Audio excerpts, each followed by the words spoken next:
Indian philosophies. Welcome back to standard 10th. We are in chapter number 7 coordinate geometry और उसका 7.1 exercise का पहला सम का वीडियो भेजने के बाद अब एक और वीडियो मैं आज भेज रहा हूँ जो हमारा सम नंबर 10 उसका है। तो बच्चों उसमें हमें x और y कोऑर्डिनेट्स दिए हैं और वो अननोन कोऑर्डिनेट्स को एक तो फाइंड करना है हमें, और उसके कहा है कि जो x और y के कोऑर्डिनेट से जो इक्वी डिस्टेंस पर है तो वो डिस्टेंस भी फाइंड करना है और x और y कोऑर्डिनेट्स भी फाइंड करने हैं। तो इस प्रकार के भी कुछ सम्स जो इम्पोर्टेंट है बोर्ड के पॉइंट ऑफ व्यू, इस ऐसे वीडियोस में ज़्यादा भेज रहा हूँ आपको, ऐसे सम्स को अच्छी तरह से समझना। फिलहाल तो हम जो 10th सम है उसको किस तरह से सॉल्व किया जाता है उसको मैं समझा रहा हूँ। तो बच्चों यहाँ पे सबसे पहले के जो पॉइंट दिए हैं हमें, इसमें मैंने नाम दिया ए, जो आपको ऑलरेडी क्वेश्चन में है। आप एनसीईआरटी क्वेश्चन में, एनसीईआरटी बुक के क्वेश्चन नंबर 10 में इस क्वेश्चन को अच्छी तरह से पढ़ लीजिए। पॉइंट ए में X Y, point B 3 and 6 and C है -3 and 4, ये कोऑर्डिनेट्स दिए हैं। तो हमें ऐसा भी कहा है कि उसने पॉइंट एक्स वाई है वो इन दोनों से इक्वी डिस्टेंस पर है, इक्वल डिस्टेंस पर है, ये भी कहा गया है, और मुझे x और y की वैल्यू चाहिए। तो हाउ टू फाइंड आउट? सबसे पहले हम a और b जो रूल के हिसाब से जो डिस्टेंस फॉर्मूला है, जहाँ पे डिस्टेंस की बात आती है हमें डिस्टेंस फॉर्मूला ही यूज़ करना चाहिए। तो a b अंडर रूट हमारा ये जो x2 - x1 वाला फॉर्मूला है उसके हिसाब से 3 - x लिखना चाहिए मुझे। अब आपको ये पता चल गया होगा क्योंकि पहले सम में मैंने जो किया है वही यहाँ पे किया है। उसको लिखिए स्क्वायर में, प्लस यहाँ पे b - y होल स्क्वायर, ये आपको पता चल गया होगा। This is y2 - y1, this is x2 - x1 according to the formula of distance. तो और इसी तरह AC को ले लीजिए, तो AC भी इस तरह ही होगा, -3 - x whole square, again x2 - x1, and यहाँ पे y2 - y1 is 4 - y whole square. Right, इतना आपको समझ में आ गया होगा। ये कुछ नहीं किया है मैंने, सिर्फ डिस्टेंस फॉर्मूला ही अप्लाई किया है, कोऑर्डिनेट्स को ले लिया है और डिस्टेंस फॉर्मूला अप्लाई किया है।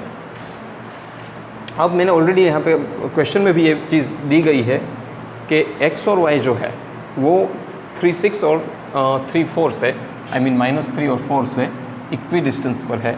तो फिर इसका मतलब तो यही हुआ ना कि AB = AC हुआ, क्योंकि इक्वी डिस्टेंस पर है। अगर वो इक्वी डिस्टेंस पर है तो AB = AC, वो तो होना ही चाहिए। अब आप क्या करोगे कि AB = AC के हिसाब से हमारा AB क्या है, ये है, वो मैंने यहाँ पे लिख दिया, = की साइन लिख दी, AC यहाँ पे लिख दिया। राइट, AB क्या है यहाँ पे, AC क्या है यहाँ पे, वो मैंने यहाँ पे लिख दिया। Now squaring on both the sides, अगर आप इसको स्क्वायर करेंगे दोनों साइड तो 3 - x whole square, b - y whole square, इसी तरह x -3 - x whole square plus 4 - 1 whole square, वो मैंने इन चीज़ों को यहाँ पे ले लिया। रूट उड़ा दिया तो स्क्वायर आ गया, ये नियम आपको पता है। आपको रूट उड़ाना है तो स्क्वायर करना पड़ेगा, या स्क्वायर लिखना है तो root, that you already know. ये तो रूल बहुत पुराना मैथ्स का है आपने, इसलिए यहाँ पे मैंने रूट निकाल दिया तो फिर स्क्वायरिंग कर दिया है। अब -3 - x होल स्क्वायर जो है उसका एक्सपेंशन हुआ तो 9 + x² - 6x, इसका भी मैंने एक्सपेंशन किया, a - b होल स्क्वायर वाला एक्सपेंशन, आपको ये पता है। अब आइडेंटिटीज़ आप 10th स्टैंडर्ड में है ऑलरेडी, तो आइडेंटिटीज़ सभी आपको बाय हार्ट होनी चाहिए, और जहाँ जहाँ भी ये फॉर्म देखते हो तो आपको पता चल जाना चाहिए कि ये कौन सी आइडेंटिटी है और क्या एक्सपेंशन है। ये मैं अभी इसको डीप में बहुत नहीं जा रहा हूँ। यहाँ भी वही एक्सपेंशन है और यहाँ भी वही एक्सपेंशन है, same expansion, a - b whole square, a - b whole square वाला एक्सपेंशन। राइट, तो ये एक्सपेंशन आप समझ गए होंगे। अब क्या किया उसने, एक्सपेंशन करने के बाद इन दोनों के बीच के रिलेशन में ब्रैकेट को खोल दिया है। तो ब्रैकेट को खोलने के बाद एज इट इज़ मैंने सब कुछ लिख दिया। हाँ, प्लस माइनस की जो इफेक्ट आती है वो इफेक्ट दिया। यहाँ पे देखो ब्रैकेट खोला तो +36 बराबर है, लेकिन प्लस इंटू माइनस माइनस है तो यहाँ पे -12y हो गया।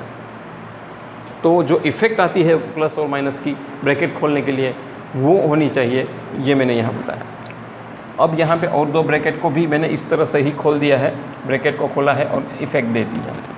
अब ये पूरा जो चीज़ है उसका लाइक टर्म्स का प्लस माइनस करके जो भी उड़ाना था उसको उड़ा दिया, और जो लाइक टर्म्स मिक्स कर दिया, प्लस माइनस करना था वहाँ प्लस माइनस कर दिया।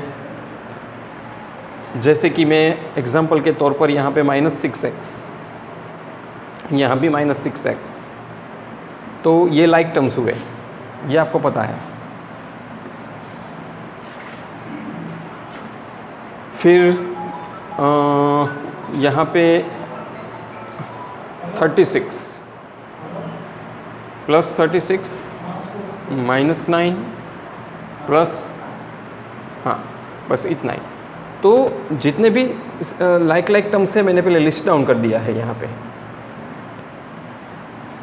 फिर इस लाइक टर्म को और सिंप्लीफाई करके आंसर आया -12x -4y + 20। इसको और सिंप्लीफाई किया, मतलब यहाँ पे मैंने क्या इसको कॉमन निकाल लिया है, 4 को कॉमन निकाला तो 4 3 = 12 आया, तो -3x। 4 को कॉमन निकाला है इसलिए यहाँ वहाँ है, और 4 5 = 20।